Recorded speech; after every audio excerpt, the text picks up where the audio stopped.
Hello and welcome to today's Brochure Wednesday video, which is having a tripod disturbed by my assistant here, which is one of my cats. Hopefully he will stay still for the duration of this video. But today, very quick brochure review, we are looking at the exclusive body styling for the Rover 800 series. Now, the Rover 800 series is a car that I have owned many examples of, and at one point was pretty much the only thing I would drive for whatever reason. I don't know why. I have grown up a lot since then. This was in my early 20s, and it was a car that was, certainly back then, was plentiful, cheap and fast for what it was, and also very well equipped and quite comfortable. But as sort of time went on, I've moved on to other things, different cars, and I think it all went wrong actually when I discovered the Alfa Romeo 164 and realised that that drove exactly how I wished the Rover had driven. But in fairness, they were, and still are, especially in this Mk1 form, a really handsome looking car, especially if you have the, at the time would have been marketed as either the exclusive body styling or the Austin Rover body styling kit. Now, for whatever reason, I had at one point 4 of these full-length spoilers. It was certainly one of my favourite features of the body styling kit because they just look ridiculous. They just basically go from sort of like the tip of the boot lid all the way up and across the back, and then obviously down on the other side. You also had front fog lights as well with the special bumper, special side rub-in strips, and obviously different bumpers front and rear. Now, interestingly, the 820 Turbo, which was a limited run of approximately 523 cars. A lot of people call it the Tickford, but basically Tickford's involvement was with, I think, the engine management to engineer it so that the torque curve was as certain, the torque was delivered in a certain way so that it didn't actually completely destroy the PG1 Honda gearbox that was attached to the engine at the time. The engine itself would have apparently made a lot more power and torque than the 180 brake horsepower that it did put out. But you did see certain elements of the body styling kit included on that car as standard. The bumpers were standard Rover 800 bumpers, but you did get the special side mouldings. You also got the special rear spat treatment that you got on the Vitesse. So certainly on the Vitesse fastbacks, you had this interesting little rear spat arrangement, which was sort of there to obviously sort of direct airflow across the sill and sort of past the rear wheels. You also had the side skirts as well. There were, I think, 2 different revisions of these side skirts. The earlier versions covered the whole sill, and they would typically be the ones that, if you remove them, there would be, well, no sill left.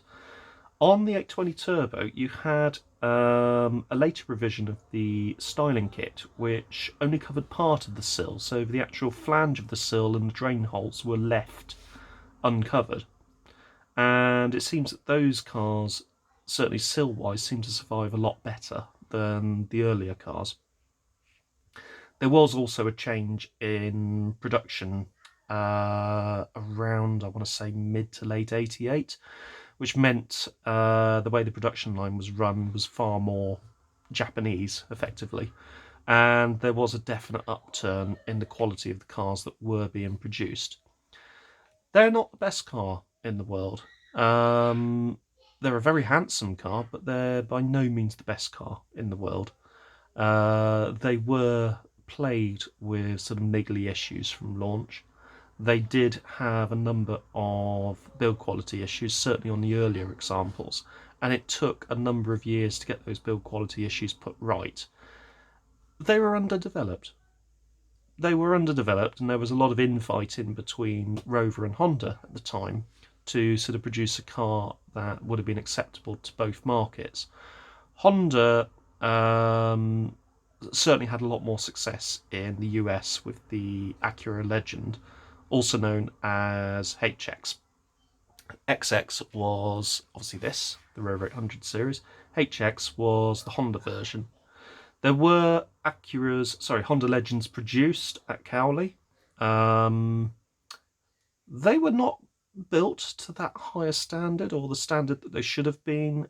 So I think either production was switched to Swindon soon after for the Honda Legend, or other stories that I've read is that the Swindon factory, which was basically sort of almost down the A420 from Cowley, would have been used as a quality control centre for the Honda Legend, where all of the faults that were introduced on the Cowley production line were expunged by Honda engineers. Whereas obviously the Rover product was given a quick once over and then shoved out to the dealers, and the dealers had to deal with the various issues. It's probably one of the reasons why there was a major wiring loom renewal around the time that the 827 came on stream in May 88, June 88, so that would have been a couple of years after production started. That remained relatively unchanged, with sort of minor detail revisions in trim, etc.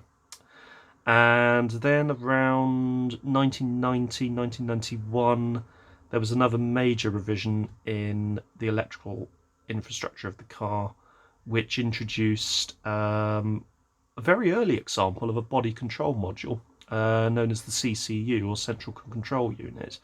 And it was that basic sort of structure of wiring loom and technology which saw the Rover 800 through to the end. And that sort of tried and trusted method was used in other Rover models at the time as well. It's a shame, because in the late 80s, Rover seemed to really get their act together, Austin Rover, and were producing products that people wanted to buy. I'm not sure what happened, but that's a story for another channel and another time. Back to this one. This is the body styling kit. These wheels I have never ever seen on a production example. There are rumours that if you went into the dealer and said, "Oh, I really like those wheels," they would say, "Oh yes, they were just the wheels used for the photograph. We don't actually have those wheels available," which was a bit of a con in a way. You could get some nice 5-spoke Rover Sports, two different versions of the Rover Sports, both 16-inch, but the earlier versions had sort of like a removable centre cap around the hub bolts, lug nuts, etc., whatever you want to call them. But the later versions were sort of a flatter design with all of the lug nuts exposed, usually a nice chrome finish on them as well. I did, many years ago, I actually test drove a Lynx Bronze Metallic 825i with the full body kit, and I was that far away from buying it. It looked fantastic. It really looked good. Very good looking car. It was pretty quick as well. Quite an early example. It was on D plate, and it was surprisingly rust free as well. I do wish I'd bought that car, because I don't know if I would still have it now, but I was only 19 at the time. It would have been a foolhardy purchase. Nobody would want to insure me on it, so I made do with an 820 SI, and that's sort of where I started really with 800s. And that brings us to the end of this very quick brochure review. If you have found this video interesting, don't forget to hit the like button, don't forget to subscribe, and I will see you in the next one. Thanks for watching and take care.